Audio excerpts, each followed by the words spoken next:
আওয়াজ তো surgery room থেকে আসছে। ভিতরে গিয়ে দেখি তো। ভিতরে গিয়ে দরজা ফাঁক করে দেখে একজন ডাক্তার পেশেন্টের অপারেশন করছে। তুমি ভিতরে কাকে জিজ্ঞেস করে এসেছো? চলে যাও এখান থেকে, বাইরে যাও, এখানে পোস্টমর্টম চলছে। ক্ষমা করে দিন, আমি চলে যাচ্ছি। এত রাতে এ কার পোস্টমর্টম করছে? আর রাত 1টার সময় বা কেন এখানে এসেছে? রশিদ বাইরে আসতেই দেখে একটা বড় গাড়ি বাইরে দাঁড়িয়ে। তখনই ডাক্তার এখানে এসে উপস্থিত হলো। ওই গাড়ি থেকে একজন ধনী ব্যক্তি নামলো। ডাক্তার তাকে সঙ্গে করে ভেতরে নিয়ে চলে গেল।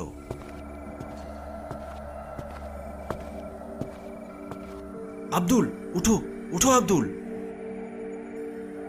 কি হলো, কি হলো? তোমাকে এত ভীত দেখাচ্ছে কেন? শোনো, আমার কথা কান দিয়ে শোনো। যখন তুমি ঘুমাচ্ছিলে তখন আমি ভেতর থেকে কিছু আওয়াজ পাই। আমি ভিতরে গিয়ে দেখি ডাক্তার কারো অপারেশন করছে। তারপর গাড়ি করে একজন এলো। ডাক্তার এসে তাকে ভিতরে নিয়ে গেছে। আমার এদের কাজকর্ম দেখে খুব অবাক লাগলো। তো আমি লুকিয়ে লুকিয়ে তাদের কথা শুনছিলাম। আমি শুনলাম ওই ব্যক্তি পাশের একটা বড় হাসপাতালের মালিক। এরা এখানে আসা অনেক পেশেন্টকে বড় বড় রোগের ভয় দেখিয়ে তাদেরকে অপারেশনের জন্য বলে থাকে।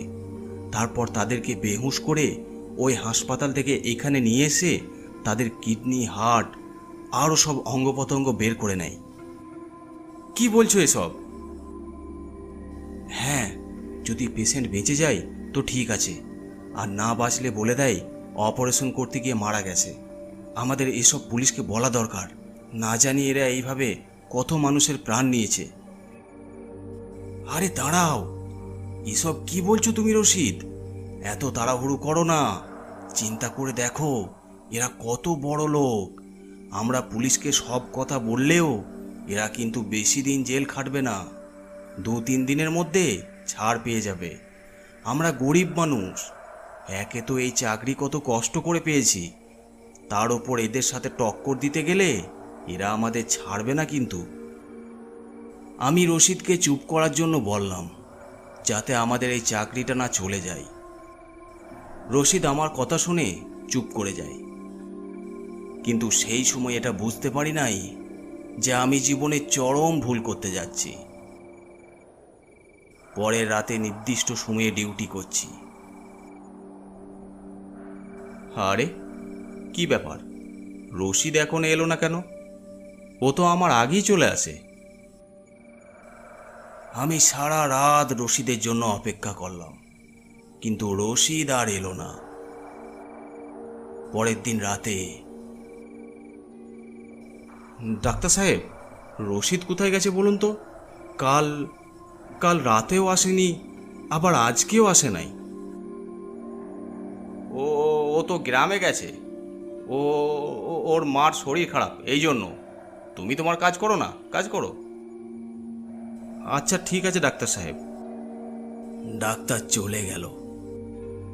কিন্তু রশিদ তো বলেছিল ওর মা মারা গেছে। কিছু গন্ডগোল তো অবশ্যই আছে। ওই রাতে সবাই চলে যাবার পর আমি ভিতরে যাই।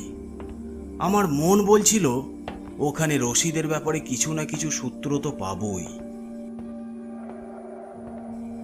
আমি লাশ কাটা রুমের ভিতরে যেতেই পাশের সার্জারি রুম থেকে কারো চিৎকার শুনতে পেলাম।